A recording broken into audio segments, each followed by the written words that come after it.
Good morning friends welcome to Navka digital institute. Friends, Navka digital institute NDI is the best online learning platform for all CA students. Friends myself C N Singh Rajputan. Friends, हम discuss कर रहे हैं CA foundation में जो हमारा paper 3 है। Paper 3 क्या है फ्रेंड्स? QA, quantitative aptitude. इसमें 3 पार्ट होते हैं, mathematics, statistics and logical reasoning. तो जो क्यूए के अंदर जो मैथ्स वाला पार्ट है, उस मैथ्स के अंदर फ्रेंड्स हम इस चैप्टर पढ़ रहे हैं। हमारे चैप्टर का नाम है friends time value of money.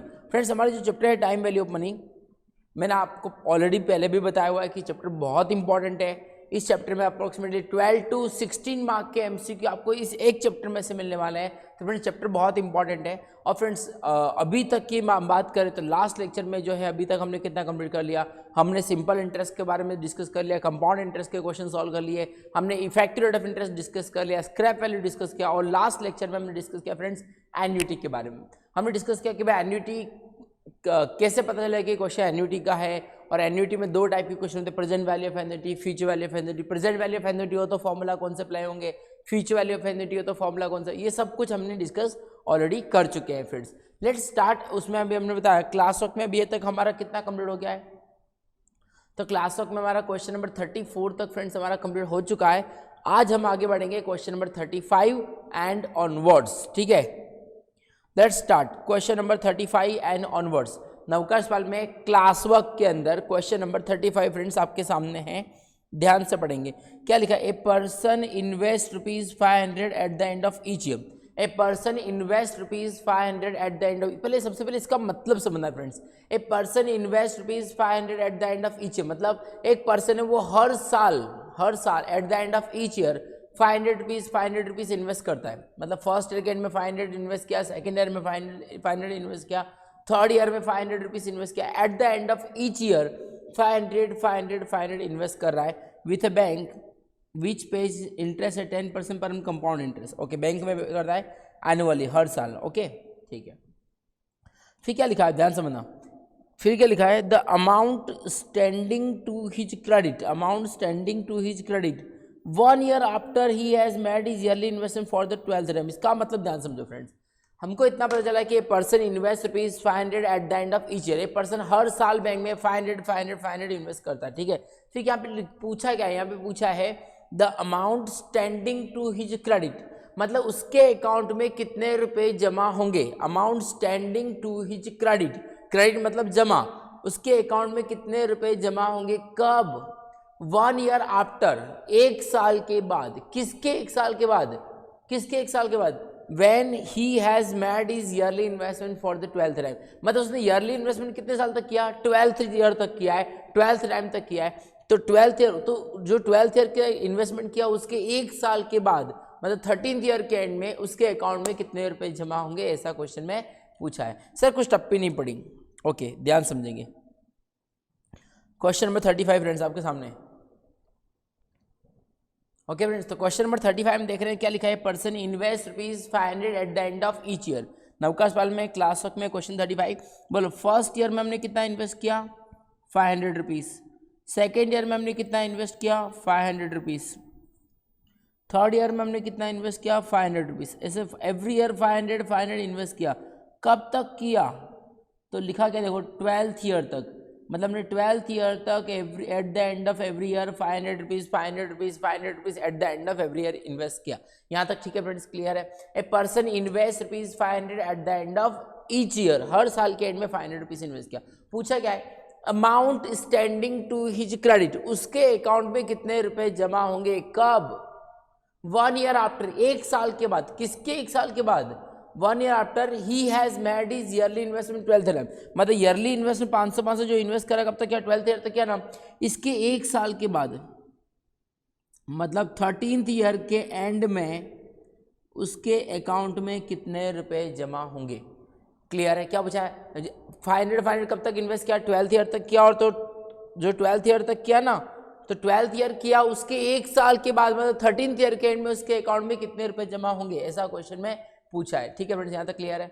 अच्छा, तो मुझे बताओ friends, first of all ask your self, अपने आप से एक क्वेश्चन पूछो, क्या is it question of annuity? क्या ये क्वेश्चन एन्युटी का है? आप लोग के अंदर से आंसर क्या आ रहा है? यस। क्यों? अब गौर से देखो फ्रेंड्स, यहाँ पे हमने बोला दो कंडीशन चेक करनी, दोनों के दोनों कंडीशन सेटिस्फाई तो क्वेश्चन एन्युटी का, दो में से एक भी कंडीशन डिससेटिस्फाई तो क्वेश्चन एन्युटी का नहीं है। तो यहाँ पे देखो हर एक इंस्टॉलमेंट की अमाउंट इक्वल है कि नहीं, हाँ हर एक इंस्टॉलमेंट की अमाउंट इक्वल है, यस और नो, हाँ। और हर एक इंस्टॉलमेंट के बीच का टाइम गैप इक्वल है कि नहीं, हाँ हर एक इंस्टॉलमेंट की अमाउंट इक्वल है, हर एक इंस्टॉलमेंट के बीच का टाइम गैप इक्वल है ना। तो क्वेश्चन किसका है, एन्युटी का, तो क्वेश्चन एन्युटी का है। अच्छा क्या कर रहे हैं, इन्वेस्टमेंट कर रहे हैं ना, हाँ। तो मुझे बताओ प्रेजेंट वैल्यू की फ्यूचर वैल्यू, कौन सा फॉर्म, एन्युटी का क्वेश्चन है लेकिन प्रेजेंट वैल्यू का फॉर्मूला यूज होगा या फिर फ्यूचर वैल्यू का होगा, आप बताओ। तो मैंने बताया था फ्रेंड्स इन्वेस्टमेंट क्या है, तो हमको पैसे कब मिलेंगे, आज मिलेंगे कि फ्यूचर में, अरे सर फ्यूचर में मिलेगा। इन्वेस्टमेंट क्या, तो हमको पैसे कब मिलेंगे, फ्यूचर में। बेनिफिट कब मिलेगा, फ्यूचर में। तो फॉर्मूला कौन सा अप्लाई करेंगे, फ्यूचर वैल्यू ऑफ एन्युटी का। समझ गए फ्रेंड्स, यहाँ तक क्लियर है। अच्छा हमने कहा था all investment cases are covered in future value of annuity, whereas all loan cases, hire purchase transaction और lease transaction are covered in present value. तो यहाँ पर हमने क्या किया, इन्वेस्टमेंट किया, तो बेनिफिट कब मिलेगा, फ्यूचर में। तो फॉर्मूला कौन सा आएगा, फ्यूचर वैल्यू ऑफ एन्युटी का। लगाओ फॉर्मूला। मुझे बताओ friends future value of annuity का क्या आता है फॉर्मूला, फॉर्मूला होता है future value is equal to annuity into 1 + r⁻n -1/r। यही फॉर्मूला है ना अपना। फॉर्मूला क्या है friends, future value is equal to annuity into 1 + r⁻n -1/r। बोलो फ्यूचर वैल्यू तो हमको फाइंड करना है, okay. So future value is equal to annuity कितना है, एन्युटी का मतलब था amount of each and every instalment, हर एक इंस्टॉलमेंट की अमाउंट इक्वल, हर इंस्टॉलमेंट की अमाउंट कितनी है 500, तो उसे हम क्या बोलते हैं, एन्युटी। रेट ऑफ इंटरेस्ट कितना है आपको, रेट ऑफ इंटरेस्ट देखो दिया हुआ है। रेट ऑफ इंटरेस्ट की मैं बात करूँ तो रेट ऑफ इंटरेस्ट 10% है ना, क्वेश्चन पढ़ो। हाँ रेट ऑफ इंटरेस्ट आपको दिया हुआ है कितना, 10% दिख रहा है, हाँ रेट ऑफ इंटरेस्ट 10% है। और चलो तो यार 10% कर दो, 10% तो क्या आएगा बोलो,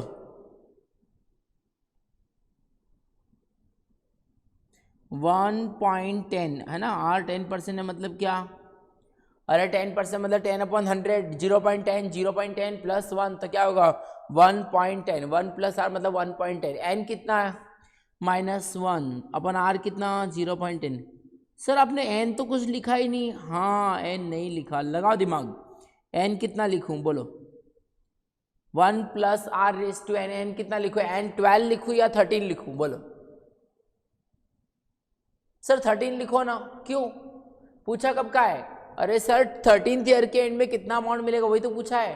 अच्छा वेरी गुड, बट मुझे बताओ फ्रेंड्स क्वेश्चन एन्युटी का क्वेश्चन कहाँ तक है, क्या हमने 13 साल तक 500 रुपये इन्वेस्ट किए हैं क्या, नहीं। हमने इन्वेस्टमेंट तो कहाँ तक किया है, हमने इन्वेस्टमेंट सिर्फ 12th ईयर तक किया है, इन्वेस्टमेंट तो हमने सिर्फ 12th ईयर तक किया है। तो एन्युटी का क्वेश्चन तो खाली 12 साल तक ही हुआ ना, हाँ तो एन्युटी का क्वेश्चन तो 12th ईयर तक ही है, हमने 12th ईयर तक ही इन्वेस्टमेंट किया, लेकिन पूछा कब का है 13th ईयर का, लेकिन एन्युटी का क्वेश्चन कितने साल तक है 12 ईयर तक का। तो यहाँ पे एन कितना लिखना पड़ेगा, एन तो यहाँ पे 12 लिखना पड़ेगा, ओके सर। पर ये तो 12, ये फिर ये जो आंसर आएगा वो तो 12th ईयर के एंड में कितना अमाउंट मिलेगा वो होगा ना, हाँ वो पूछा तो 13th ईयर के एंड का, सही बात है आपकी। मुझे बताओ ये जो अपना आंसर आएगा वो इतना पैसा हमको कब मिलेगा 12th ईयर के एंड में, लेकिन पूछा कब का है 13th ईयर के एंड का, मतलब 1 साल के बाद का बैलेंस पूछा है ना, हाँ। तो मुझे बताओ ये जो इतना पैसा मिलेगा वो कब मिलेगा 12th ईयर के एंड में मिलेगा, क्या करोगे फेंक दोगे उसको, नहीं क्या करेंगे, तो पड़े रहने देंगे। कहाँ पड़े रहने देंगे, बैंक में पैसा पड़े रहने, कब तक 1 साल तक पैसा बैंक में पड़े रहेगा। मुझे बता फ्रेंड्स अगर हमारा 1 साल तक पैसा अगर से बैंक में पड़ा रहे तो बैंक हमको इंटरेस्ट देगी कि नहीं देगी, हाँ देगी ना, कितना इंटरेस्ट देगी 10%, कितने साल का 1 साल का। तो किस पे मिलेगा, जो भी अमाउंट आया उस पे हमको +10% 1 साल का इंटरेस्ट। मतलब ये क्वेश्चन कैसा हुआ, 12 साल तक एन्युटी का क्वेश्चन है और उसके बाद 1 साल कंपाउंड इंटरेस्ट, पता चला। अच्छा सर अगर क्वेश्चन में कुछ ऐसा पूछा होता तो amount standing to his credit 2 years after, क्या ऐसा क्वेश्चन पूछा होता, amount standing to his credit 2 years after when he has made his yearly investment 12th time, तो 2 साल के बाद कितना मिलेगा, तो 2 साल तक पैसा बैंक में पड़ा रहेगा तो 2 साल का कंपाउंड इंटरेस्ट मिलेगा, कैसे करेंगे, तो +10% कितनी बार करेंगे, 2 बार करेंगे। अच्छा ऐसा पूछा था amount standing to his credit 5 years after when he has made his yearly investment 12th time, 5 साल के बाद कितना मिलेगा, तो +10% +10% +10% +10% +10% कितना 5 बार, मतलब 12 साल तक एन्युटी उसके बाद 5 साल कंपाउंड इंटरेस्ट, यस और नो। सर अगर क्वेश्चन में ऐसा पूछा हो तो amount standing to his credit 20 years after, कितना 20 years after when he has made his yearly investment 12th rank, 20 साल के बाद कितना मिलेगा, तो 12 साल तक एन्युटी, उसके 20 साल के बाद कितना मिले पूछा होता ना, तो हम क्या करते हैं, ये प्रिंसिपल क्या है, ये जो पूरा आंसर है, पूरा का पूरा अमाउंट इन्वेस्ट करते हैं ना, तो ये पूरा का पूरा जो आंसर है ये पी हो गया into 1 plus R raise to N, तो इंटू 1.10 रेस टू 20 ऐसा कर देते अगर 20 साल का पूछा था तो, ठीक है। पर अभी अगर मैंने बोला कि 1 साल 2 साल 3 साल तो डायरेक्ट प्लस कर दो, ज़्यादा हो तो into 1 plus R raise to N कर देंगे। समझ गए फ्रेंड्स, क्लियर इतना पक्का है? तो फिलहाल में तो 1 साल का ही है तो डायरेक्ट प्लस कर दो, प्लस 10%। क्लियर है फ्रेंड्स, पक्का है, 100% है पक्का? चलो ठीक है। अब क्या करेंगे, उठाओ कैलसी। सबसे पहला काम क्या करूं बोलो, सबसे पहला काम करना है अपने को 1.10 raise to 12, 1.10 raise to 12, 1.10 raise to 12 करो, मतलब पहले 1.10 की पावर कितना करना है, 12 करना है, कर दो। पहले 1.10 लिखा, हाँ, अब उसकी पावर 12 मतलब एलसीपी कितना आना चाहिए 13, तो 1.10 लिखा, उसकी पावर 12 करना मतलब एलसीपी कितना आना चाहिए 13 आना चाहिए, तो इंटू का बटन सिर्फ एक बार, बाद में इज इक्वल टू कब तक 12 मतलब एलसीपी कितना 13, 12 मतलब एलसीपी 13 आ गया, हाँ। फिर क्या करूँ, -1 तो कर दो -1 किया, फिर डिवाइड बाय 0.10 तो डिवाइड बाय 0.10 किया, है ना। और क्या है, जो भी आंसर आया इंटू क्या कर दो 500, तो इंटू 500 कर दो, कर दिया। अब जो भी अपना आंसर आया प्लस 10% तो प्लस 10% कर दो, तो आप देख सकते हो अपना आंसर आ रहा है 11,761.35, तो आप देख सकते हो हमारे आंसर आएगा 11,761.35।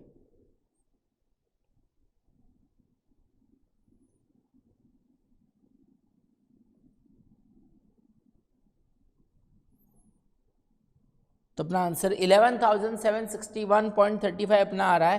क्लियर है? अब देख लेंगे ऑप्शन, देखो कौन सा ऑप्शन करेक्ट है, तो 11,761.35, ठीक है। तो अगर मैं पूरा क्वेश्चन एक साथ में दिखाना चाहूँ तो देख लो क्वेश्चन नंबर 35। क्लियर है फ्रेंड्स, पक्का है? तो क्वेश्चन 35 का आंसर कितना आएगा, तो 35 का आंसर की मैं बात करूँ तो 35 का आंसर आएगा ऑप्शन ए 11,764.5। कैसे पता चला, तो फ्रेंड्स हमने कहा था आपको कि देखो, हमने कहा था फाइनल आंसर में कितना 4 रुपये या उससे कम का डिफरेंस हो ना, तो आपको ऑप्शन डी नन लिखने की जरूरत नहीं, जो भी मोस्ट क्लोजेस्ट आंसर है वो सिलेक्ट कर लेना है। तो यहाँ पे आप देखो 2-2.5 रुपये का डिफरेंस आ रहा है, तो अपना क्या आएगा answer, option A is a correct answer. तो option A is a correct answer, okay.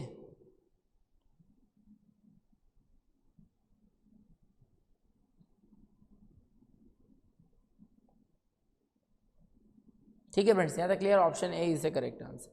Okay friends, आगे बढ़ते हैं। तो क्वेश्चन नंबर 35 का आंसर क्या है, option A is a correct answer. अब आगे बढ़ेंगे फ्रेंड्स, क्वेश्चन नंबर 36 नंबर क्या कहना चाह रहा है फ्रेंड्स, क्वेश्चन 36 के लिए the present value of annuity of ₹5,000 per annum for 12 year for 4% पर compound annually. Okay, present value of annuity, मुझे सबसे पहले क्या करना है, first of all ask yourself, is it question of annuity? Yes. कैसे पता चला, सर लिखा तो है साफ साफ एन्युटी, हाँ एन्युटी है। अच्छा सर प्रेजेंट वैल्यू की फीचर साफ साफ लिखा है प्रेजेंट वैल्यू ऑफ एन्युटी, तो कौन सा फॉर्म लगाएंगे, प्रेजेंट वैल्यू ऑफ एन्युटी का। तो लगा दो friends, question 36 present value of annuity का फॉर्म लगा दो।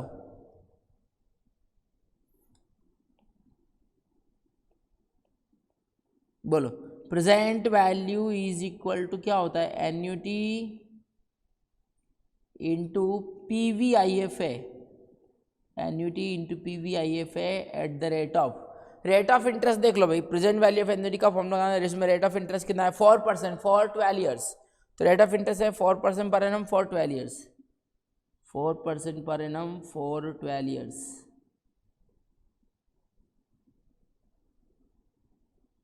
यहाँ तक ठीक है फ्रेंड्स, क्लियर है? ओके, 100% बढ़े आगे चलो। तो देयरफॉर यहाँ पे क्या आएगा, present value is equal to, बोलो एन्युटी कितना है,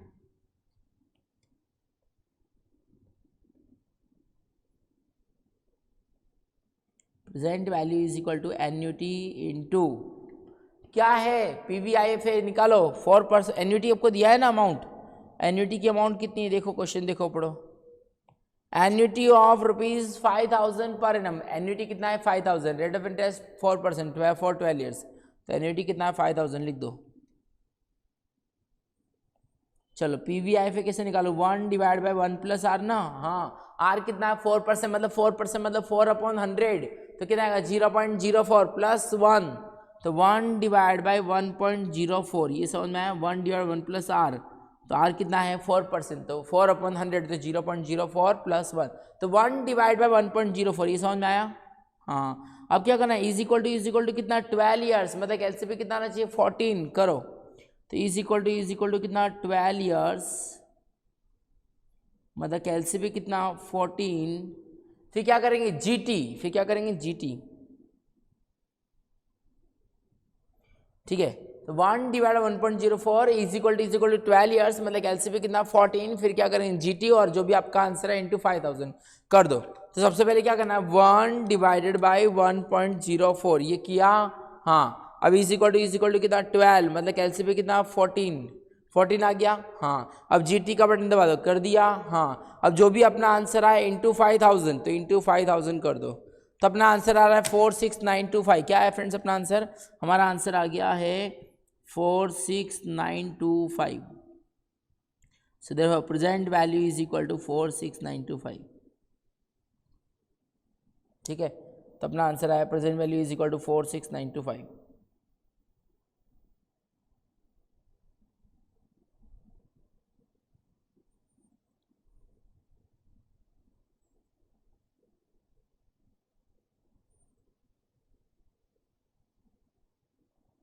तो present value is equal to 46925 अपना आ गया है फ्रेंड्स, एक बार देख लो ध्यान से, क्या करना है, प्रेजेंट वैल्यू ऑफ एन्युटी पूछा है, एन्युटी कितना 5,000, rate of interest 4% for 12 years, PVI फिर कैसे निकालते हैं 1 डिवाइड बाई 1 प्लस आर, मतलब 1 डिवाइड बाई 1.04, बाद में इज इक्वल टू कितना 12, मतलब एलसीपी कितना 14, फिर क्या करेंगे जीटी किया, जो भी अपना आंसर है इंटू 5,000 डायरेक्टली कर दो, तो अपना प्रेजेंट वैल्यू मिल गया 46925। तो देखो फ्रेंड्स कौन सा ऑप्शन आएगा 46925, तो ऑप्शन कौन सा आएगा, अगर मैं ऑप्शन के बारे में बात करूँ फ्रेंड्स देखो, तो 46925 मतलब ऑप्शन डी नन, क्यों ऑप्शन डी नन हुआ है, अरे सर 46850 नहीं, मैंने समझाया था फाइनल आंसर में ₹4 या उससे कम का डिफरेंस हो ना, तो ही ऑप्शन डी नन लिखना है, नन नहीं लिखना है, जो क्लोजेस्ट आंसर वो से ले, पर यहाँ पे तो सारे ऑप्शन दूर दूर है और कोई डिफरेंस मतलब कितना डिफरेंस ज़्यादा है, ₹4 से कम का डिफरेंस नहीं है, इसलिए यहाँ पर आंसर क्या आएगा option D none is a correct answer. Clear है फ्रेंड्स, ओके।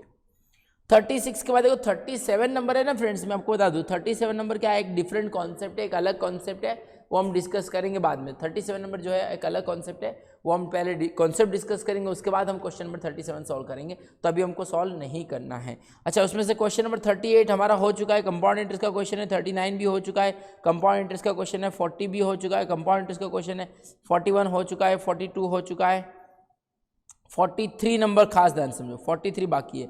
43 नंबर क्या कहना चाह रहे फ्रेंड, देखो ध्यान से, 43 में क्या लिखा है, the present value of annuity of ₹80 for 20 years 5% पर, okay. Present value of annuity friends, first of all ask yourself, is it question of annuity, क्या ये क्वेश्चन एन्युटी का है, तो आपका आंसर क्या आएगा, यस कि नो, यस। अरे साफ साफ तो लिखा है एन्युटी, बोलो प्रेजेंट वैल्यू की फीचर, अरे सर प्रेजेंट वैल्यू तो लिखा है, हाँ तो लगा दो, तो कौन सा फॉर्म लगाऊं, प्रेजेंट वैल्यू ऑफ एन्युटी का, क्वेश्चन नंबर 43 में अप्लाई करो। क्वेश्चन नंबर 43 लगाओ, present value is equal to annuity into PVIF है,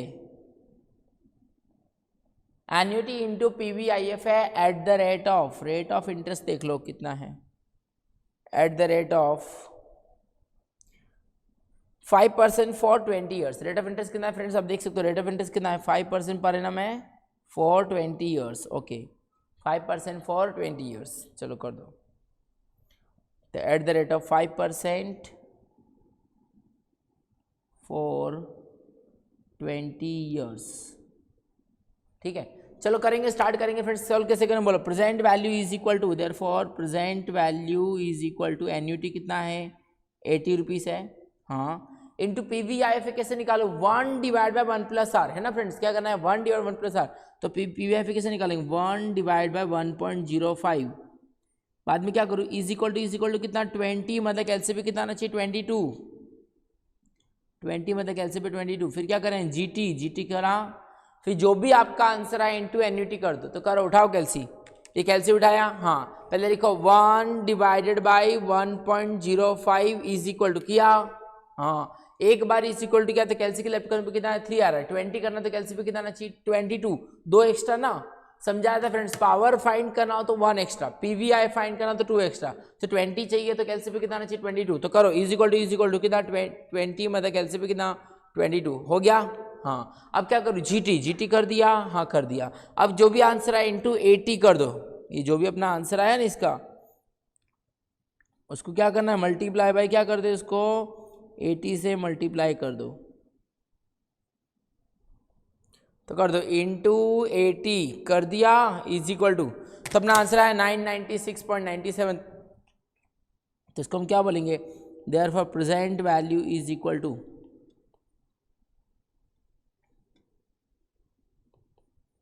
997। तो अपना प्रेजेंट वैल्यू कितना आया 997 है। ओके फ्रेंड्स, यहाँ तक क्लियर है। तो प्रेजेंट वैल्यू पूछा है, तो प्रेजेंट वैल्यू ऑफ एन्युटी कितना है 997 है। क्लियर है फ्रेंड्स, पक्का है। तो पूरा क्वेश्चन एक साथ में देख लो, क्वेश्चन नंबर 43 आपके सामने है, प्रेजेंट वैल्यू आया 997। क्लियर है फ्रेंड्स, पक्का। बोलो इसका आंसर कौन सा आएगा, 997 की मैं बात करूँ तो ऑप्शन आएगा option A, 997 option A is a correct answer.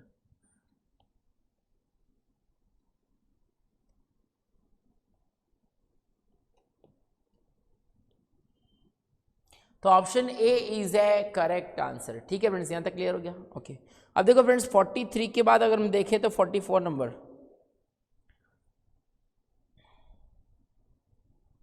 Question 44 की मैं बात करूँ, देखो क्वेश्चन 44 में क्या लिखा है फ्रेंड्स, क्वेश्चन 44 में क्या लिखा है देखो ध्यान से।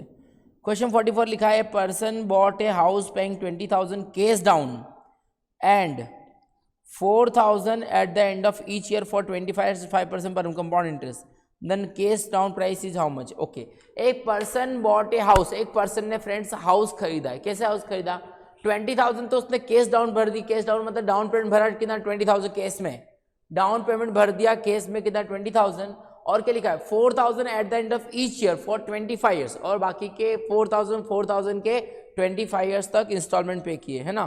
तो केस प्राइस कितनी होगी, ठीक है। चलो ध्यान समझो, क्वेश्चन नंबर 44,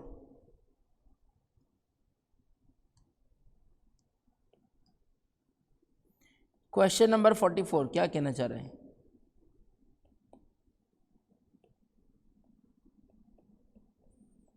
चलो 20,000 डाउन पेमेंट भरा, और बोलो फर्स्ट ईयर में कितना इंस्टॉलमेंट पे किया 4,000, सेकेंड ईयर में कितना इंस्टॉलमेंट पे किया 4,000, थर्ड ईयर में कितना पे किया 4,000,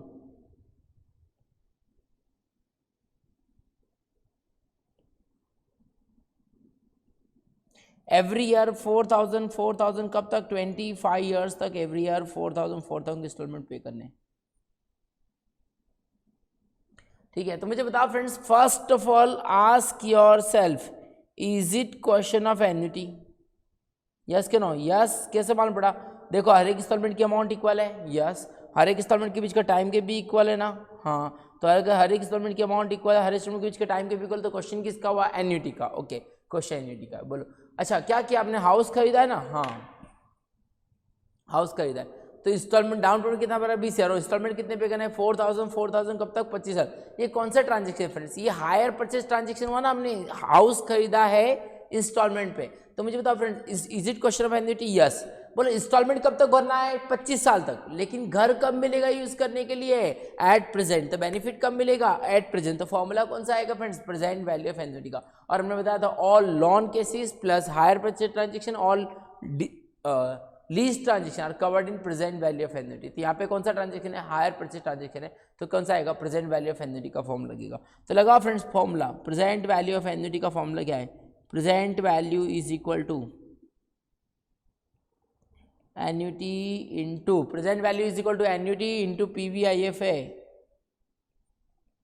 at the rate of, rate देख लो इनका,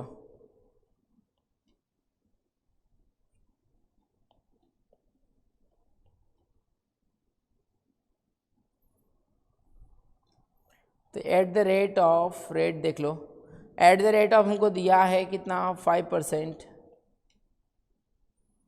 425, ओके 5% 425, तो at the rate of 5% 425 years. ठीक है, चलो गौर से देखो, आप मुझे बताओ प्रेजेंट वैल्यू फाइंड करना है। यहाँ पे एन्यूटी कितना है 4000, एन्यूटी है 4000। बोलो पीवीआईएफए कैसे निकालेंगे? एन्यूटी 4000, पीवीआईएफए कैसे निकाले? पीवीआईएफए कैसे निकाल? रेट कितना 5%, तो 1 divide by 1 plus R, R कितना है 5%, तो 1 डिवाइड 1.05, 1 डिवाइडेड बाई 1.05। ठीक है, तो बाद में इज इक्वल टू कितना 25, मतलब एलसीपी कितना ना चाहिए 27। फिर क्या करेंगे जीटी करो 1 डिवाइड 1.05, बाद में इज इक्वल टू कितना 25, मतलब एलसीपी कितना ना चाहिए 27। फिर क्या करेंगे जीटी, और जो भी अपना आंसर है इंटू 4000 कर देंगे। तो करो 1 डिवाइडेड बाई 1.05 लिखा, हाँ लिखा, बाद में इज इक्वल टू कितना 25, मतलब एलसीपी कितना 27 हो गया। अब क्या करूँ जीटी का बटन दबाओ, किया, अब जो भी आंसर है इंटू 4000 कर दो, इंटू 4000 किया, हाँ तो कितना है 56,375 आया। तो प्रेजेंट वैल्यू कितना आया 56,375 आया। इसका मतलब क्या हुआ, यहाँ पे प्रेजेंट वैल्यू का मतलब हुआ लोन अमाउंट, इतनी अपने ने हाउसिंग लोन लिए, क्या हाउसिंग लोन लिए 56,375 की, मतलब हमने घर खरीदा ना, तो 20,000 रुपये तो डाउन पेमेंट भरा और बाकी की लोन कराई, जो लोन कराई उसकी इंस्टॉलमेंट हम पे करें 4,000 कब तक 25। तो जो हमने 4,000 25 तक भरे, उसके बदले हमको लोन कितने की मिली 56,375 की लोन मिली। तो मुझे क्या पूछा क्वेश्चन में, केस प्राइस पूछा है ना, हाँ, तो घर की केस प्राइस कितनी हुई, मतलब ये इस घर को अगर हमको केस में खरीदना हो तो हमको कितना पे करना पड़ेगा। तो ध्यान रहे case price is equal to क्या, down payment plus loan amount. Down payment मतलब जो हमने डीपी भरा है ना, डाउन पेमेंट केस में डाउन पेमेंट कितना भरा 20,000, प्लस लोन कितनी की ली 56,375 की हमने लोन ली। तो इसका मतलब अगर इसको केस में खरीदते तो कितना देना पड़ेगा 76,375। नहीं समझे, मतलब 20,000 रुपये तो हमने हमारे पास केस थे वो दे दिए, और बाकी की 56,375 की हमने लोन ली, तो टोटल मिला के हमने घर की केस प्राइस कितनी हुई 76,375। मतलब अगर केस में घर खरीदा तो कितना देना पड़ता है 76,375, बट हमारे पास इतना पैसा केस में नहीं था, तो हमने खाली 20,000 डाउन पेमेंट भर दिया और बाकी 56,375 की लोन ली, और इस 56,375 की लोन ली, उसके लोन का पेमेंट कैसे किया, उसके लिए हमने 4,000 at the end of each year पे किया। समझ रहे हो इतना? तो जो प्रेजेंट वैल्यू होती है वो लोन अमाउंट होती है, और डाउन पेमेंट मैंने भरा 20,000, तो केस प्राइस कितना होगा 76,375। तो अपना आंसर कितना है 76,375 अपना आंसर है। तो अगर मैं ऑप्शन के बारे में बात करूँ तो ऑप्शन कौन सा आएगा 76,375 अपनी केस प्राइस हुई है। पूरा क्वेश्चन एक साथ में देखना चाहो तो देख लो, क्वेश्चन 44 क्लियर है फ्रेंड्स, पक्का है 100% लॉक कर दे जाए तो अपना आंसर 76,375। तो 44 का आंसर 76,375। तो अगर मैं ऑप्शन की बारे में बात करूँ तो ऑप्शन कौन सा आएगा, option C, option C 76,375 is a correct answer. Okay friends, यहाँ तक क्लियर हो गया। अब आगे बढ़ते हैं, क्वेश्चन नंबर देखो 45। क्वेश्चन 45 में क्या कहना चाह रहा है, देखो ध्यान से। क्वेश्चन नंबर 45 क्या कहना चाह रहा है, ध्यान से पढ़ेंगे friends. A man purchased a house value ₹3 lakh. एक पर्सन ने हाउस खरीदा, कितने का हाउस खरीदा 3 लाख रुपए का हाउस खरीदा। He paid ₹2 lakh at the time of purchase, और उसने कितना रुपए केस में भरा 2 लाख रुपए उसने डाउन पेमेंट भर दिया, केस में भर दिया, ठीक है ना। मतलब बाकी की 1 लाख रुपए की क्या कराई लोन, 3 लाख का घर खरीदा, 2 लाख डाउन पेमेंट भरा, मतलब बाकी के 1 लाख की लोन कराई। एंड लिखा ना and the balance and agreed to pay the balance मतलब 1 lakh with interest at 12% per annum compounded half yearly in 20 equal half yearly installment। अच्छा, जो 1 लाख रुपए की लोन ली उसका पेमेंट कैसे करना है 20 equal half year instalment payment करना है। और if the first instalment is paid after first 6 month on the date of purchase then the amount of each instalment कितना होगा, तो हर एक इंस्टॉलमेंट की अमाउंट कितनी होगी, ये सब पूछा है ना। क्वेश्चन ध्यान से पढ़ो, क्वेश्चन 45 क्या कहना चाह रहा है।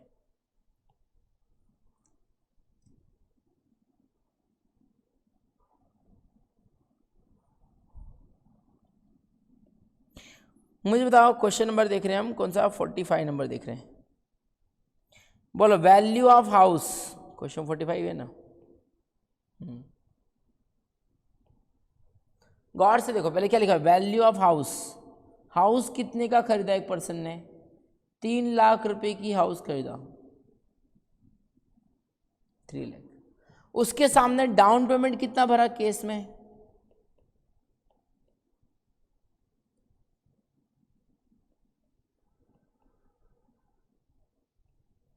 डीपी।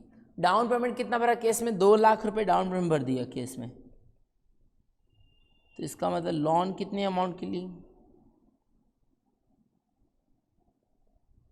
1 लाख रुपए की लोन ली।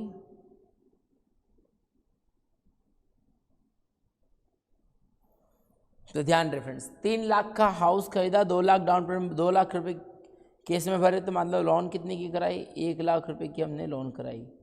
अब ये जो 1 लाख रुपए की लोन ली, इसलिए 1 लाख का पेमेंट कैसे करना है अपने को, तो इसमें लिखा है 20 equal half yearly instalment, agree to pay the balance with, क्या लिखा है देखो ध्यान से, 1 लाख की लोन ली है तो उसमें क्या लिखा है,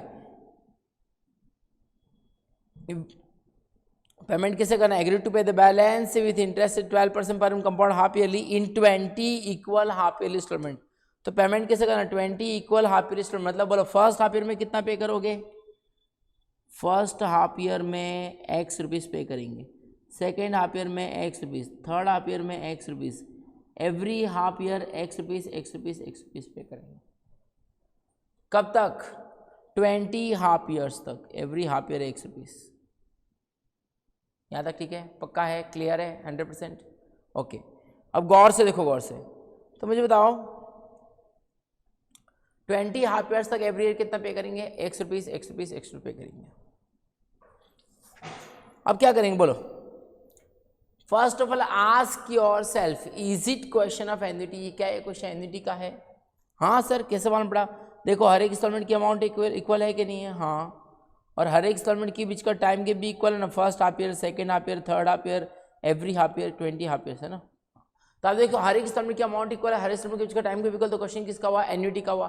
बोलो प्रेजेंट वैल्यू की फ्यूचर वैल्यू, अरे सर लोन लिया है ना, हाँ तुमने बोला तो इंस्टॉलमेंट भले हम 20 हाफ ईयर्स तक भरेंगे, लेकिन लोन लिए 1 लाख रुपए, तो 1 लाख रुपए कब मिलेंगे, एट प्रेजेंट। तो बेनिफिट कब मिलेगा, एट प्रेजेंट। तो फॉर्मूला कौन सा आएगा, प्रेजेंट वैल्यू ऑफ एन्युटी का। और फ्रेंड्स हमने बताया था all investment cases are covered in future value of annuity, whereas all loan cases, hire purchase transaction और lease transaction are covered in present value of annuity. तो यहाँ पे कौन सा फॉर्मूला अप्लाई होगा, प्रेजेंट वैल्यू ऑफ एन्युटी का।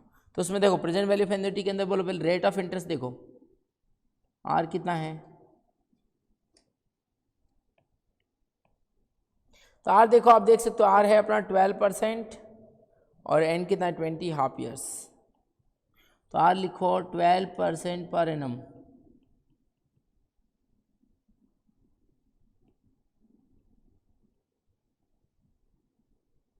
Are है 12% per annum और N is equal to 20 half years है ना, मतलब ईयर कितने, अरे sir 2 half year is equal to 1 year होता है, तो 20 हाफ ईयर्स मतलब कितने साल, 10 years.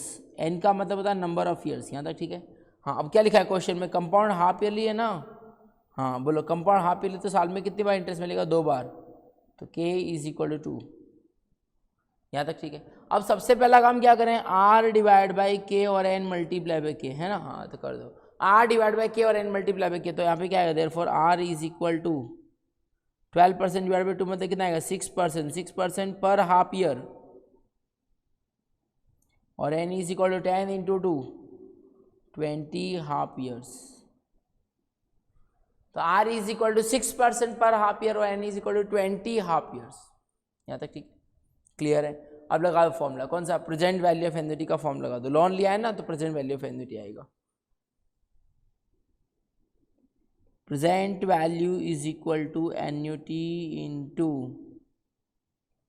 PVIFA at the rate of 6% per half year for 20 half years. ठीक है, चलो तो करो, बोलो लोन कितने की ली है? प्रेजेंट वैल्यू 1 लाख रुपीज़ की लोन ली है ना, ये लोन लिया है मतलब इतनी प्रेजेंट वैल्यू है। प्रेजेंट वैल्यू आज की तारीख में कितना मिलेगा? 1 लाख। ये लोन अमाउंट का मतलब क्या होता है? प्रेजेंट वैल्यू होता है, ध्यान रहे। तो प्रेजेंट वैल्यू हमको दे दिया है 1 लाख और एन्युटी इंस्टॉलमेंट हमको पूछा है कितने का इंस्टॉलमेंट है। तो लिख दो प्रेजेंट वैल्यू की जगह क्या लिखो? लिखो 1 लाख लिखो।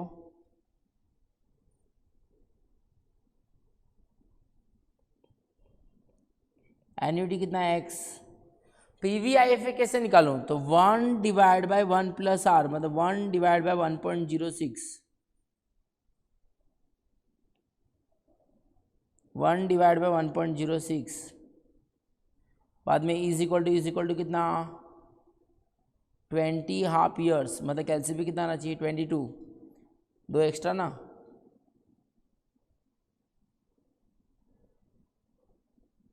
ट्वेंटी मतलब एलसीपी कितना? 22, फिर क्या करेंगे? जीटी। ठीक है फ्रेंड्स, करो इतना। तो क्या करेंगे? 1 lakh is equal to X into 1 divide 1.06 is equal to कितना? 20, मतलब एलसीपी कितना? 22, फिर क्या करेंगे? जीटी। करो, उठाओ कैलसी। पहले क्या लिखो फ्रेंड्स? 1 डिवाइड बाय 1.06 लिखो। लिखा? इसको पहले सॉल्व करेंगे, पीवीआईएफए निकालो, इसको सॉल्व करो। 1 डिवाइड 1.06, बाद में इज इक्वल टू कितना? 20, मतलब एलसीपी कितना? 22, 1 डिवाइड 1.06, बाद में इज इक्वल टू कितना? 20, मतलब एलसीपी कितना? 22 आ गया। अब क्या करें? जीटी का बटन दबा दिया। हाँ, अब जो भी अपना आंसर है क्या करना पड़ेगा? उसको एम प्लस करना पड़ेगा ना। ये जो अपना आंसर है उसको क्या करेंगे? M plus. तो एम प्लस हमने कर दिया, एम प्लस का बटन दबा दिया। हाँ, अब बोलो ये मल्टीप्लाई में है ना, ये पूरा मल्टीप्लाई में, इधर जाएगा तो डिवाइड में। किसके डिवाइड में? 1 लाख के। तो पहले क्या लिखो? लिखो 1 लाख, लिखो 1 लाख। 1 लाख डिवाइड बाई क्या? एमआरसी करने से आंसर नहीं आएगा, बाद में इज इक्वल टू प्रेस करना ना भूलें।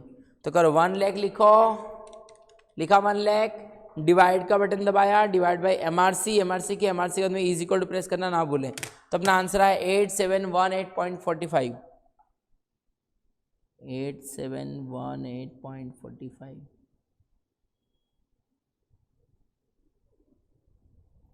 ओके फ्रेंड्स, यहाँ तक क्लियर है?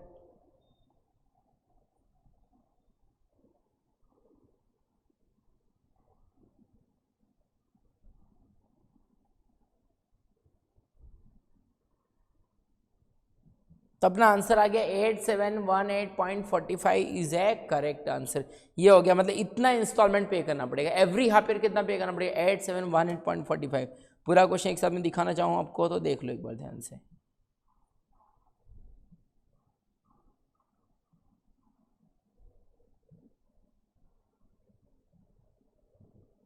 तीन लाख रुपए का हाउस था, 2 लाख रुपए डाउन पेमेंट भरा, 1 लाख रुपए की लोन ली। उस लोन का पेमेंट कैसे करना है? Every half year equal amount पे करना है। कब तक? 20 हाफ ईयर्स तक। और फॉर्म लगा दो, present value is equal to annuity into PVIFA. Present value क्यों लगाया? क्योंकि लोन लिया है। एन्युटी क्यों है? क्योंकि इक्वल इंस्टॉलमेंट पेमेंट करना है। ठीक है, क्लियर फ्रेंड्स? तो अपना क्वेश्चन 45 की बात करूँ तो 8718.45 पर सर यहाँ पे तो ऑप्शन ही नहीं दिख रहा है। देखो गौर से, देखो गौर से। ऑप्शन आएगा ए, 8719.66 इज ए करेक्ट आंसर। क्यों ऐसा? क्योंकि मैंने बताया यहाँ पर अपना आंसर क्या था? हमारा आंसर था 8718.45। मैंने बोला अगर फाइनल आंसर में 4 रुपये या उससे कम का डिफरेंस है और बाकी सारे ऑप्शन दूर दूर हैं तो ऑप्शन डी नन लिखने की जरूरत नहीं है। तो यहाँ पे कितना 1 रुपये का डिफरेंस है ना? हाँ, 1 to 2 रुपये का डिफरेंस है। तो क्या आएगा? Option A is a correct answer, इसलिए ऑप्शन ए करेक्ट आंसर है। ठीक है फ्रेंड्स, 45 हो गया। 46 हम ऑलरेडी कर चुके हैं ना? हाँ, 46 हम ऑलरेडी कर चुके हैं, 47 भी कर चुके हैं। ठीक है, 48 नंबर भी हो चुका है, 49 भी हो चुका है, कंपाउंड इंटरेस्ट का 50 भी हो चुका है, कंपाउंड इंटरेस्ट का क्वेश्चन है। ठीक है, आगे देखो 51 नंबर भी अपना हो चुका है, कंपाउंड इंटरेस्ट है। 52 हो चुका है, 53 हो चुका है, कंपाउंड इंटरेस्ट स्क्रैप वैल्यू वाला क्वेश्चन है। 54 भी स्क्रैप वैल्यू वाला क्वेश्चन हो चुका है। 55 नंबर भी स्क्रैप वैल्यू वाला क्वेश्चन हो चुका है। 56 नंबर देखो खास ध्यान से फ्रेंड्स, क्या है 56 नंबर। 56 में क्या लिखा है, Alibaba borrows rupees 6 lakh housing loan at 6% per annum repayable in 20 annual installment। मतलब अलीबाबा ने 6 लाख रुपए की हाउसिंग लोन ली है, उसका पेमेंट कैसे करना है, रीपेबल इन 20 एनुअल इंस्टॉलमेंट, 20 साल में उसका पेमेंट करना है, 20 एनुअल इंस्टॉलमेंट पेमेंट करना है। और क्या लिखा है, commencing at the end of first instalment कब देना है, at the end of first year. फिर क्या लिखा, how much annual payment is necessary, तो हर साल कितना अमाउंट पे करें 20 साल तक, ताकि 6 लाख रुपए की जो लोन है वो कंप्लीट हो जाए, ऐसा पूछा है 56 नंबर। करो।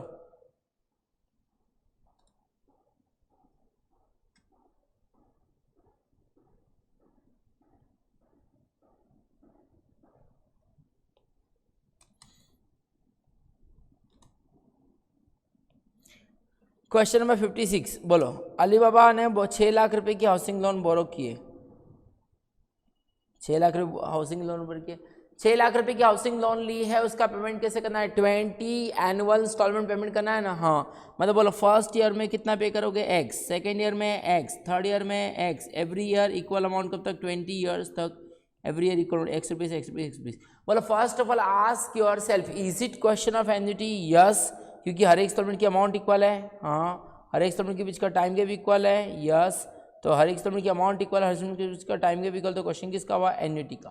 मतलब प्रेजेंट वैल्यू की फ्यूचर वैल्यू, प्रेजेंट वैल्यू, क्यों प्रेजेंट वैल्यू, अरे लोन लिए ना 6 लाख रुपए की, इंस्टॉलमेंट भले हम 20 साल तक पे करेंगे, लेकिन 6 लाख रुपए कब मिलेंगे, एट प्रेजेंट, तो बेनिफिट कब मिलेगा, एट प्रेजेंट, तो फॉर्मूला कौन सा आएगा, प्रेजेंट वैल्यू ऑफ एन्युटी का। लगाओ formula present value of annuity का, तो अगर मैं फॉर्मूला लगाऊं तो क्या आएगा,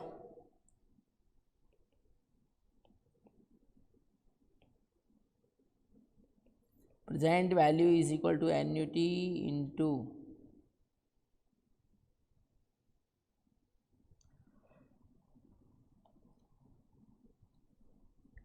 annuity into PVIFA at the rate of 12% for 20 years।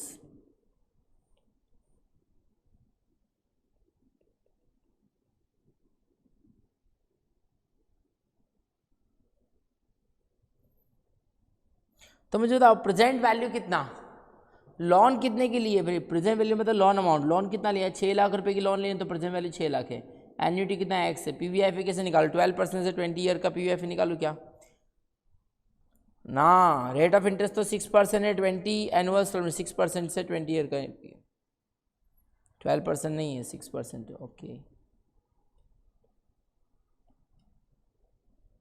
6% for 20 years, तो कैसे करेंगे बोलो, 1 डिवाइड बाय 1 प्लस आर ना, PVIFA कैसे निकालते हैं, 1 डिवाइड 1 प्लस आर, तो 1 डिवाइड बाय आर कितना है 6%, 6% मतलब स्मॉल आर कितना आएगा 6/100, तो 0.06 प्लस 1, तो 1 डिवाइड बाय 1.06, बाद में इज इक्वल टू कितना 20, मतलब एलसीबी कितना 22, फिर क्या करूँ चीटी, जो भी अपना आंसर आएगा उसको क्या करेंगे बोले, ये अपने जो भी अपना आंसर आएगा ये वाला,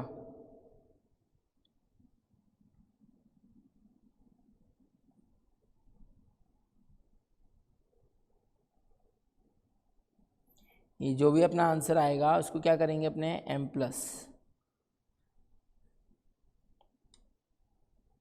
फिर ये मल्टीप्लाई में है, इधर आएगा तो डिवाइड में 6 लेके, ठीक है। तो उठाओ कैलसी, पहले क्या करेंगे 1 डिवाइडेड बाई 1.06, 1 डिवाइड 1.06 किया, फिर इज इक्वल टू कितना 20, मतलब कैलसी पे कितना 22 आ गया, GT का बटन दबाया, यस, m+ कर दिया, अब ये मल्टीप्लाई में इधर आएगा तो डिवाइड में, तो 6 lakh divide by MRC is equal to करो, तो यहाँ पर अपना आएगा 6 लाख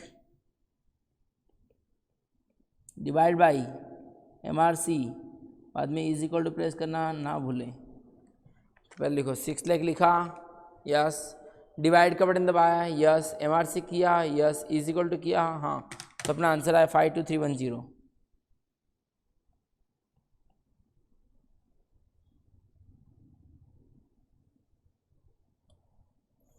तो अपना आंसर क्या है 52310, मतलब हर एक इंस्टॉलमेंट कितने का होगा 52310 का इंस्टॉलमेंट आएगा, ठीक है।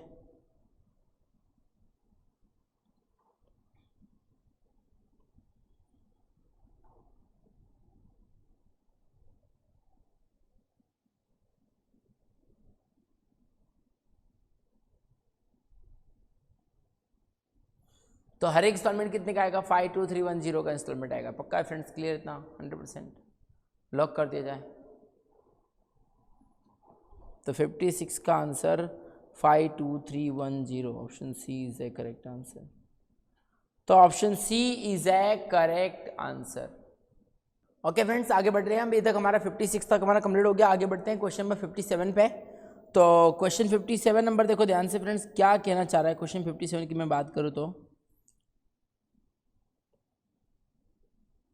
क्वेश्चन नंबर 57 खास ध्यान समझोगे फ्रेंड्स, क्या लिखा देखो ध्यान से। क्वेश्चन में लिखा है sinking fund is created for redeeming debentures worth ₹5 lakh at the end of 25 years. पहले तो हमको पता होना चाहिए फ्रेंड्स, ये सिंकिंग फंड क्या है। सिंकिंग फंड क्या होता है, पहले एक बात ध्यान समझो फ्रेंड्स। सिंकिंग फंड का मतलब क्या है, हम ऐसा बोल सकते हैं sinking fund is nothing but we can say it is a recurring deposit account. क्या है फ्रेंड्स, बैंक में जो रिकरिंग डिपॉजिट का अकाउंट हम ओपन करते हैं ना, उसे हम क्या बोलते हैं, सिंकिंग फंड। सिंकिंग फंड मतलब क्या, अगर फ्यूचर में अगर हमको कुछ पैसे की जरूरत है, फ्यूचर में अगर हमको पैसे की जरूरत है तो हम क्या करेंगे, अभी से। ओके फ्रेंड्स, तो हम डिस्कस कर रहे हैं सिंकिंग फंड क्या होता है। तो हमने बताया फ्रेंड्स, sinking fund is nothing but one type of we can say it is a recurring deposit account in bank. Bank में अगर हम रिकरिंग डिपॉजिट का अकाउंट अगर ओपन करते हैं तो हम क्या बोलते हैं, sinking fund. For the example, अगर हमको फ्यूचर में अगर सिंकिंग फंड होता है क्या, अगर हमको फ्यूचर में अगर कुछ पैसे की रिक्वायरमेंट है, फ्यूचर में हमको पैसे की जरूरत है, तो हम क्या करेंगे फ्रेंड्स, अभी से हर साल जो भी प्रॉफिट कमाते हैं उसमें से कुछ प्रॉफिट हम हर साल बैंक में इन्वेस्ट करते जाएंगे और इतना अमाउंट हर साल इन्वेस्ट करना ताकि हमको फ्यूचर में जितना अमाउंट चाहिए उतना अमाउंट मिल जाए। फॉर द एग्जाम्पल में एक और एग्जाम्पल देते हैं, लाइव एग्जाम्पल देखते हैं अपने।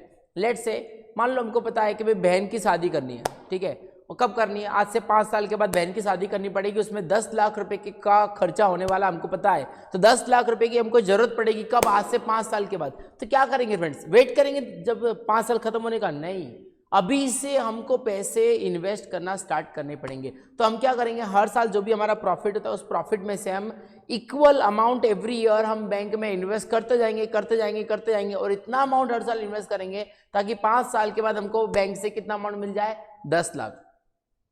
सर इसमें क्या दिमाग लगाना है, 2-2 लाख रुपए इन्वेस्ट करें तो हो जाएगा ना 10 साल। अरे नहीं भाई, 2-2 लाख इंटरेस्ट भी तिजोरी में थोड़ी नहीं रख रहे हैं पैसा, बैंक में इन्वेस्ट करने की बात कर रहे हैं। बैंक में इन्वेस्ट करेंगे तो कम इन्वेस्ट करना पड़ेगा, है ना, क्योंकि इंटरेस्ट भी तो मिलेगा हमको। तो वो हमको फाइंड करना है कि भाई हर साल कितना रुपए इन्वेस्ट करें ताकि 5 साल के बाद हमको बैंक से 10 लाख मिल जाए। पता चला, मतलब अगर फ्यूचर में अगर आपको कोई भी अमाउंट की रिक्वायरमेंट है तो उसके लिए हम क्या करेंगे, हर साल इक्वल अमाउंट एवरी ईयर हम बैंक में इन्वेस्ट करेंगे और इतना अमाउंट हर साल इन्वेस्ट करेंगे ताकि फ्यूचर में जितना अमाउंट चाहिए उतना अमाउंट हमको मिल जाए। तो एक एग्जाम्पल आपके सामने फ्रेंड्स, ध्यान समझो। Sinking fund is created. Sinking fund create करने का मतलब हमने बैंक में आरडी अकाउंट ओपन किया, बैंक में हमने रिकरिंग डिपॉजिट का अकाउंट ओपन किया, है ना। क्यों ओपन किया, बैंक में रिकरिंग डिपॉजिट का अकाउंट क्यों ओपन किया, सिंकिंग फंड क्यों क्रिएट कर रहे हैं, तो फॉर रिडीमिंग डिबेंचर्स। हमको क्या करना है फ्रेंड्स, डिबेंचर का रिडेम्पशन कब करना है। डिबेंचर का रिडेम्पशन करना है मतलब जब कंपनी डिबेंचर इशू करती है ना, तो हमको पता होता है कि भाई 5 साल के बाद, 10 साल के बाद, जो भी उनका टाइम है उतने टाइम का डिबेंचर का रिडेम्पशन करना पड़ेगा। मतलब डिबेंचर होल्डर को उनकी रकम वापस लौटानी पड़ेगी, रीपेमेंट करना पड़ेगा, है ना। कब करना है, देखो, for redeeming debentures worth ₹5 lakh at the end of 25 years. तो आज तो मैंने डिबेंचर इशू किए, इस डिबेंचर का रिडेम्पशन कब करना है, 25 साल के बाद रिडेम्पशन करना, और कितने रुपए देने हैं, 5 लाख रुपए। तो हमको इतना क्लियर है कि 25 साल के बाद हमको 5 लाख रुपए की जरूरत पड़ेगी डिबेंचर का रिडेम्पशन करने के लिए, यस और नो। तो कहां से आएंगे वो 5 लाख, सर 25 साल का 25 साल का देखिए, नहीं भाई अभी से हमको देखना पड़ेगा। 25 साल के बाद अगर आपको 5 लाख रुपए चाहिए तो हमको क्या करना पड़ेगा, हमको बैंक में एक रिकरिंग डिपॉजिट अकाउंट हम ओपन करेंगे और हम क्या करेंगे, हर साल प्रॉफिट में से equal amount every year bank में इन्वेस्ट करते जाएंगे और इतना अमाउंट हर साल इन्वेस्ट करना है ताकि 25 साल के बाद हमको बैंक से कितना मिल जाए, 5 लाख रुपए मिल जाए, जिससे हम डिबेंचर का रिडेम्पशन कर पाए। पड़ी टप्पी, हाँ। तो यहाँ पे क्या लिखा है, how much provision needs to made out of profit each year, वही लिखा है, हर साल प्रॉफिट में से कितनी अमाउंट की प्रोविजन करनी चाहिए। प्रोविजन मतलब हर साल प्रॉफिट में से कितना अमाउंट निकाल कर बैंक में इन्वेस्ट करते जाना चाहिए ताकि हमको 5 लाख रुपए मिल जाए 25 साल के। Provided sinking fund investment can earn interest 4%, उस पर इंटरेस्ट कितना मिलेगा बैंक में, 4% पर एनम। चलो सॉल्व करो। तो अगर मैं बात करें क्वेश्चन नंबर, देखो ये कौन सा क्वेश्चन था? क्वेश्चन नंबर 57, देखो ध्यान से, खास ध्यान समझोगे। क्वेश्चन नंबर 57 क्या करने चल रहा है?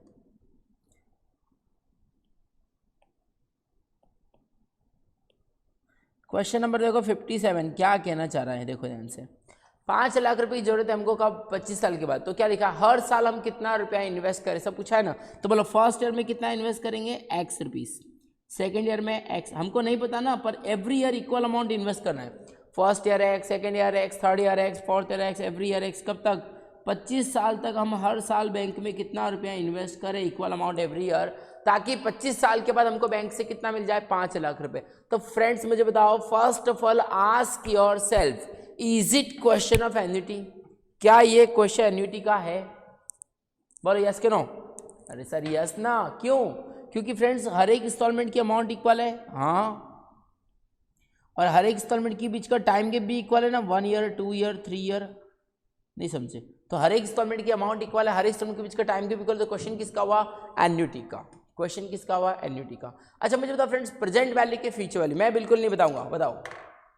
अरे सर इन्वेस्टमेंट कर रहे हैं, और हमने बताया था ऑल इन्वेस्टमेंट के sir covered in future value of annuity. मुझे बताओ, इंस्टॉलमेंट भले हम 25 साल तक भरेंगे, हमको 5 लाख रुपए बैंक से कब मिलेंगे? आज मिलेंगे कि 25 साल के बाद? 25 साल के बाद। तो बेनिफिट कब मिलेगा? फ्यूचर में। तो फॉर्मूला कौन सा लगेगा? फ्यूचर वैल्यू ऑफ एन्युटी का। हम इन्वेस्टमेंट करें ना, हर साल हम इक्वल अमाउंट बैंक में इन्वेस्ट करें, कब तक? 25 साल तक। हमको बैंक से पैसे कब मिलेंगे? 25 साल के बाद मिलेंगे 5 लाख रुपए। तो बेनिफिट कब मिलेगा? फ्यूचर में। तो फॉर्मूला कौन सा आएगा? फ्यूचर वैल्यू ऑफ एन्युटी का। लगाओ फ्रेंड्स, तो फॉर्मूला लगा देंगे, future value is equal to annuity into क्या? 1 + r⁻n-1 अपॉन r। यही फॉर्मूला है ना अपना? हाँ यही फॉर्मूला फ्रेंड्स, लगा दो फॉर्मूला। तो एन्युटी कितना आएगा मैं बताऊं? एन्युटी फ्यूचर वैल्यू हमको पता है, हाँ 25 साल का तो कितना मिलेगा? 5 लाख रुपए मिलेंगे। तो 5 लाख रुपए क्या है? फ्यूचर वैल्यू है। एन्युटी कितना है? एक्स, हमको फाइंड करना है। रेट ऑफ इंटरेस्ट बताओ। 4% दिया है रेट ऑफ इंटरेस्ट, तो 4% मतलब 4/100, 0.04 + 1, तो ये क्या हो गया? 1.04। और एन कितना है? 25 -1 डिवाइड बाय आर कितना है? 0.04। ठीक है, उठाओ कैलसी। सबसे पहला काम क्या करूँ? सबसे पहले हमको काम करना है 1.04 की पावर 25 फाइंड करो। सबसे पहले हम करेंगे 1.04 की पावर 25 करो। तो कैसे करें? 1.04 की पावर 25 हम कैसे करें? तो एकदम सिंपल तरीका है। पहले लिखो 1.04 लिखा, हाँ 1.04 लिखा। अब उसकी पावर 25 मतलब कैलसी पे कितना आना चाहिए? 26। तो 1.04 की पावर 25 मतलब कैलसी पे कितना? 26 मतलब कैलसी पे कितना? 26 हो गया। फिर क्या करूँ? -1, तो कर दो -1 कर दिया, हाँ, डिवाइड बाय 0.04, तो डिवाइड बाय 0.04 कर दिया, हाँ। अब क्या करेंगे? उसको ये इतना कर दिया ना, ये करने पे जो आंसर आया उसको क्या करेंगे? m+, क्या कर दोगे उसको? m+ कर देंगे। अब इसको कर दो m+ कर दिया, तो ये हमने इसको m+ भी कर दिया। अब क्या करूं? अब ये पूरा का पूरा जो आया है, ये पूरा हमने जो आंसर आया है, इसका पूरे का जो आंसर आया उसको हमने m+ कर दिया है। अब क्या करें बोलो? ये पूरा का पूरा इधर मल्टीप्लाई में है ना, ये इधर जाएगा तो क्या होगा? डिवाइड में। किसके डिवाइड में? 5 लाख के डिवाइड में जाएगा फ्रेंड्स। तो पहले लिखो, पहले लिखो 5 लाख, पहले लिखो 5 लाख। 5 लाख लिखा, चलो लिखा। 5 lakh divided by MRC is equal to 5 lakh divide by MRC is equal to, तो 5 lakh divide by MRC is equal to का बटन प्रेस करना ना भूलें। तो 5 lakh divide by MRC is equal to, friends अपना आंसर क्या आ रहा है? 12,005.98 आ रहा है। मतलब 12,006 बोल सकते हैं कि नहीं बोल सकते हैं? बोल सकते हैं फ्रेंड्स। तो हमारा आंसर आएगा इसमें 12,006।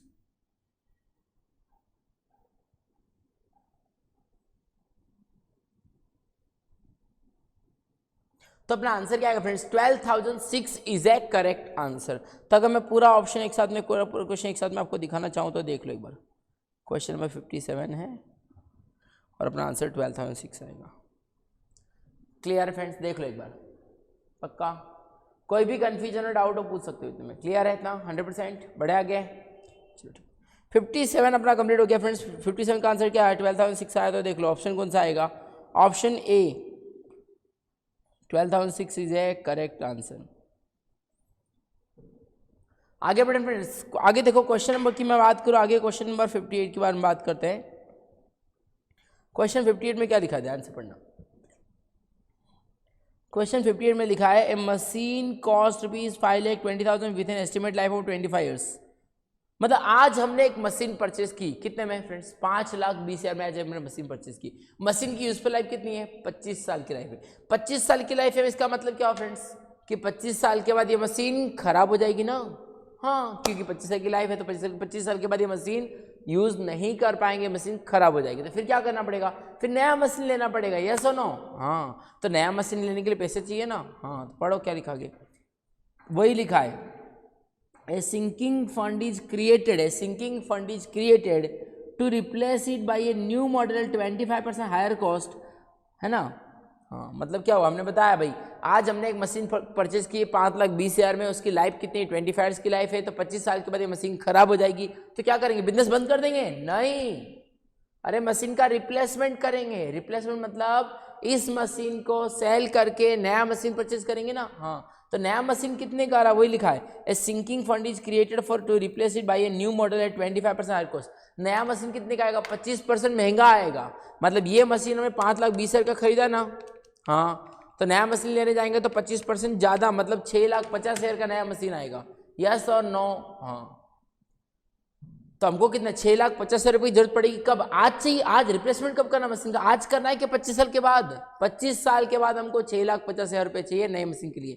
पर रिप्लेसमेंट का मतलब क्या है, इस मशीन को सेल करके नया मशीन परचेज। तो नया मशीन 650 का आ रहा है, लेकिन इस मशीन को सेल करने से कुछ तो मिलेगा, भंगार के भाव में बेचेंगे, भंगार कीमत तो मिलेगी, स्क्रैप वैल्यू तो मिलेगी। तो पढ़ो कितना है स्क्रैप वैल्यू, पढ़ो इसमें, तो वही लिखा है with 25% higher cost after 25 years with a scrap value relation 25,000। Scrap value कितना रियलाइज होगा, 25,000। मुझे बताओ नया मशीन कितने का आ रहा है, 6,50,000 का, और इस मशीन को सेल करने से कितना मिलेगा, 25,000। तो मुझे बताओ हमको बैंक से कितने रुपए की जरूरत पड़ेगी, खाली 6,25,000 की जरूरत पड़ेगी ना।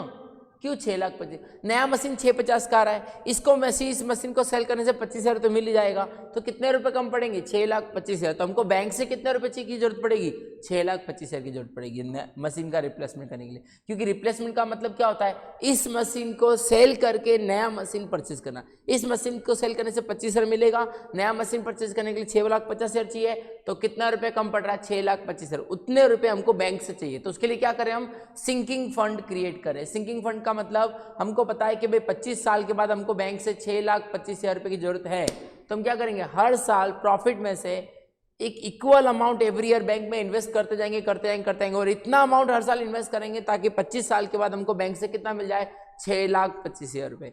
जिस सब नया मशीन तो 650 का है, अरे बैंक से 625 मिलेगा, 25,000 स्क्रैप वैल्यू से मिलेगा, हो गया 650 में नया मशीन आ जाएगा, यस और नो, यस।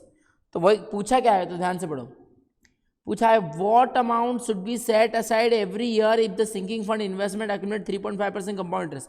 वही पूछा what amount should set aside every year, मतलब हर साल हमको बैंक में कितना रुपया इन्वेस्ट करना चाहिए ताकि 25 साल के बाद हमको 6,25,000 रुपये मिल जाए, यस और नो। हाँ यस।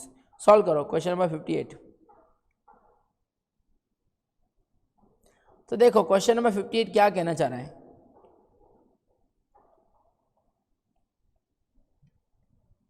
क्वेश्चन एकदम सिंपल है। बोलो आज हमने मशीन कितने में परचेज करी, 5,20,000 में, है ना, और 25 साल के बाद जब नया मशीन लेने जाएंगे तो कितना आएगा, 25% हायर कॉस्ट पे आएगा ना।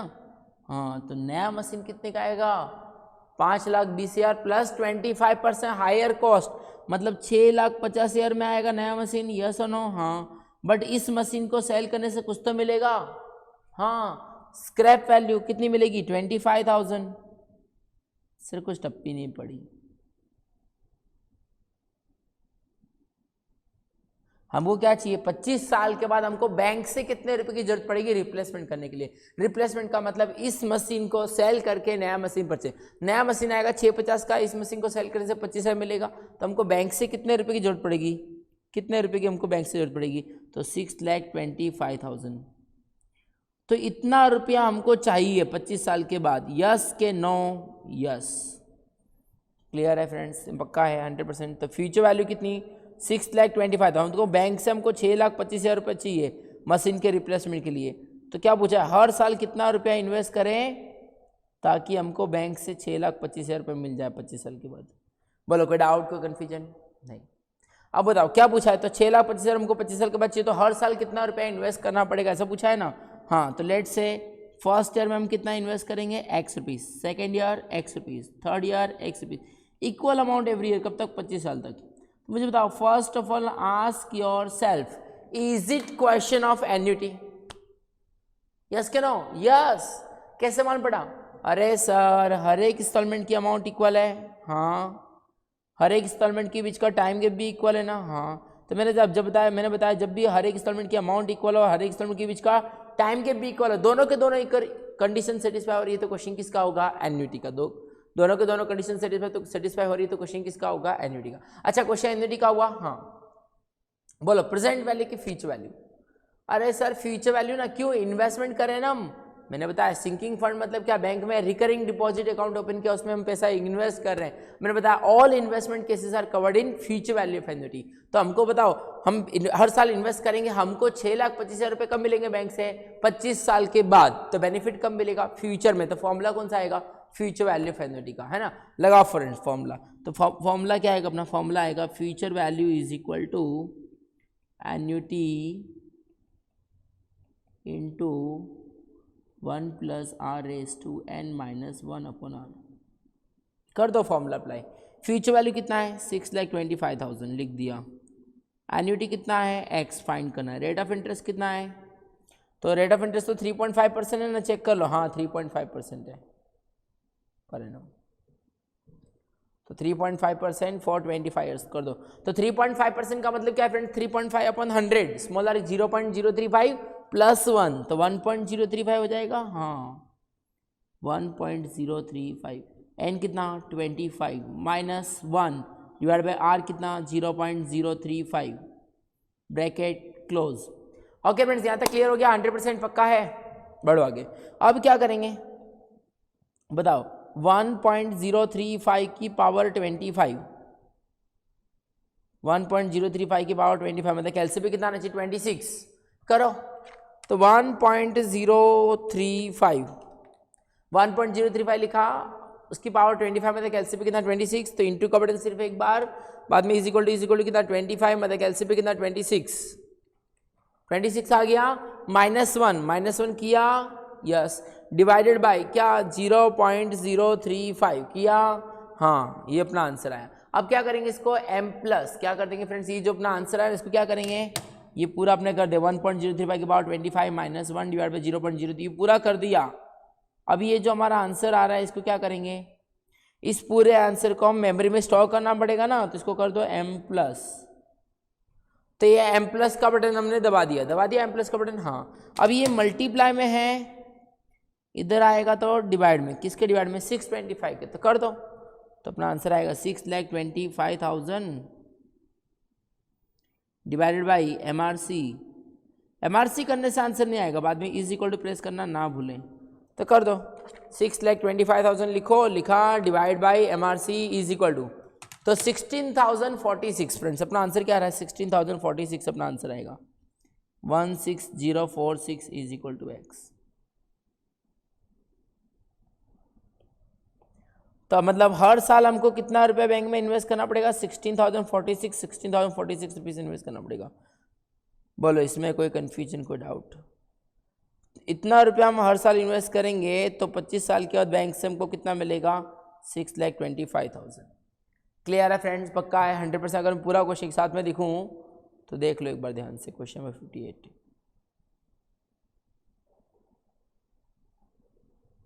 देख लो ध्यान से। ओके फ्रेंड्स, क्लियर इतना, बढ़े आगे, चलो ये हो गया 58 नंबर। नेक्स्ट क्वेश्चन देखो तो फ्रेंड्स क्या कहना चाह रहा है।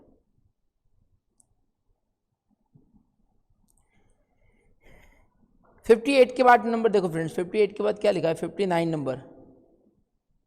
59 में क्या लिखा है, ध्यान से पढ़ो। Raja aged 40 which his wife Rani to have ₹40 lakh at his death।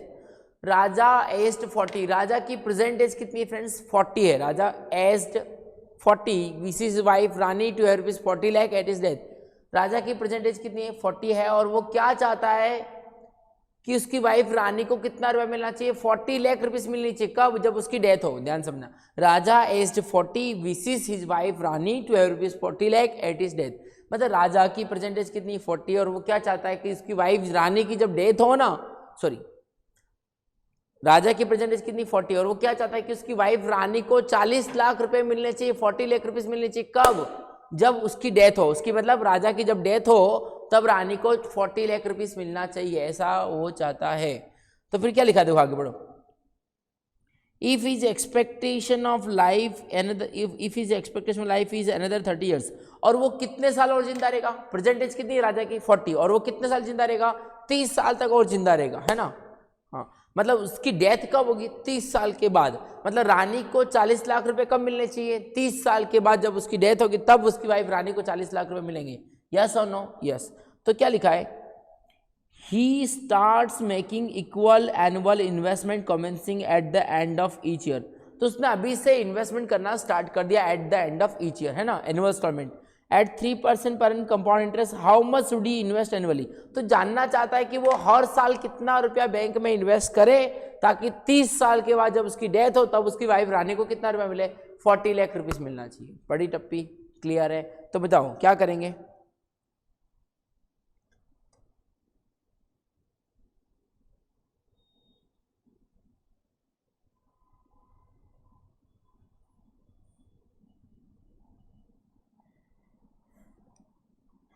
Question number देखो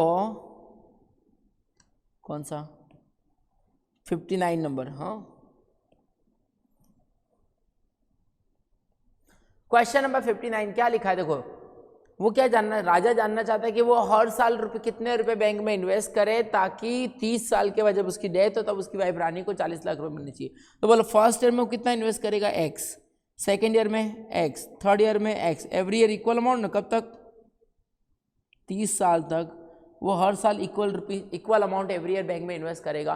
तो वो जानना चाहता है कि मैं हर साल कितने रुपए इन्वेस्ट करूं ताकि 30 साल के बाद मेरी वाइफ रानी को कितना रुपये मिलना चाहिए? 40 लाख रुपीस मिलना चाहिए। ठीक है, हाँ। तो क्या करेंगे बोलो। First of all ask yourself, is it question of annuity? क्या है क्वेश्चन एन्युटी का है? यस। कैसे मान पड़ा? दोनों के दोनों कंडीशन सेटिस्फाई हो रही है कि नहीं? देखो हर एक इंस्टॉलमेंट की अमाउंट इक्वल है, हाँ। हर एक इंस्टॉलमेंट के बीच का टाइम गैप भी इक्वल है, यस। तो मैंने बताया जब हर एक इंस्टॉलमेंट की अमाउंट इक्वल हो, हर एक इंस्टॉलमेंट के बीच का टाइम गैप इक्वल हो, तो क्वेश्चन किसका है? एन्युटी का। अच्छा बोलो प्रेजेंट वैल्यू की फ्यूचर वैल्यू? मैं नहीं बताऊंगा, बिल्कुल नहीं बताऊंगा, बताओ। अरे सर फ्यूचर वैल्यू कैसे पता चला?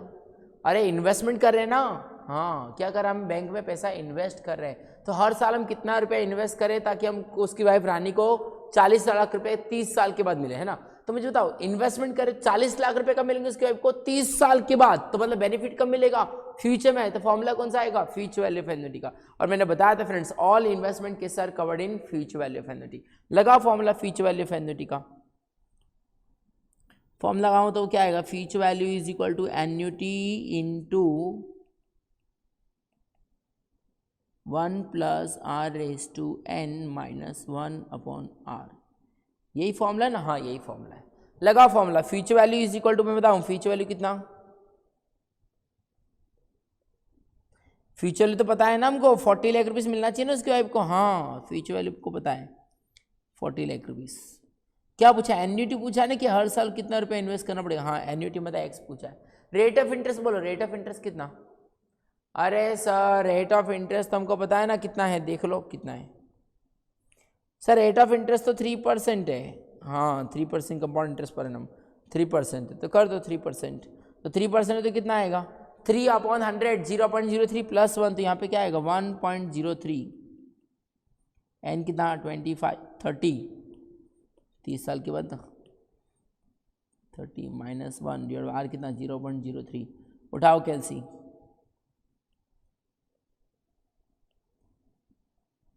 अब क्या करेंगे फ्रेंड्स बोलो। 1.035 की 1.03 की पावर 30, पहले 1.03 की पावर 30 करो। तो इसमें क्या है सर? पहले वो लिखो 1.03 लिखा, हाँ लिखा, इनटू का बटन सिर्फ एक बार किया, हाँ किया, बाद में इज इक्वल टू कितना? 30, मतलब कैलसी पे कितना आना चाहिए? 30 मतलब कैलसी पे 31, 1.03 इंटू इज इक्वल टू 30 मतलब कैलसी पे 31, कैलसी पे 31 आ गया, यस। -1 किया, हाँ किया, डिवाइड बाय 0.03, डिवाइड बाय 0.03 किया, हाँ किया, ठीक है, कर दिया, ये पूरा कर दिया। अब ये पूरा जो आंसर आया है क्या करना पड़ेगा, इसको m+ करना पड़ेगा ना, मेमोरी में स्टोर करना पड़ेगा ना, हाँ कर दो। तो इस पूरे आंसर को क्या करेंगे, m+ मतलब मेमोरी में स्टोर कर दो। तो ये हमने m+ का बटन भी दबा दिया, ठीक है, कर दिया। अब मुझे बताओ ये पूरा मल्टीप्लाई में इधर आएगा तो डिवाइड में, किसके डिवाइड में, 40 लेके, तो कर दो, इसमें क्या प्रॉब्लम है। तो यहाँ पर आएगा अपना therefore 40 lakh divided by MRC, 40 lakh divided by MRC is equal to बाद में x, समझ गए, इज इक्वल टू प्रेस करना ना बोले तो करो, 40 lakh divide by MRC is equal to x, 40 lakh लिखा, यस, डिवाइड का बटन दबाया, यस, MRC किया, यस, बाद में इज इक्वल टू प्रेस कर दो, कर दिया। तो हमारा आंसर आ रहा है फ्रेंड्स 84,077, अपना आंसर क्या आ रहा है 84,077।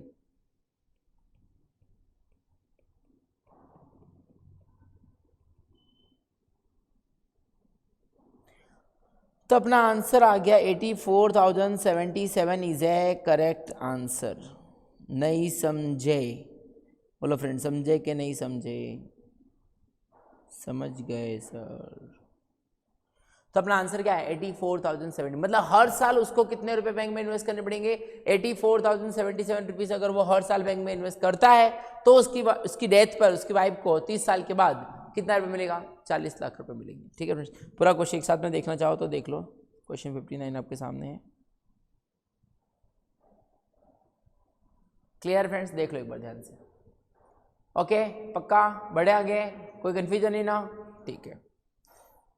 चलो अब आगे बढ़ते फ्रेंड्स, 59 अपना कंप्लीट हो गया, आगे देखेंगे क्वेश्चन नंबर 60। लेकिन फ्रेंड्स क्वेश्चन नंबर 60 में एक थोड़ा अलग कॉन्सेप्ट है, इसलिए इसको भी हम बाद में करेंगे, ठीक है। क्वेश्चन 61 भी बाद में करेंगे, 62 भी बाद में करेंगे,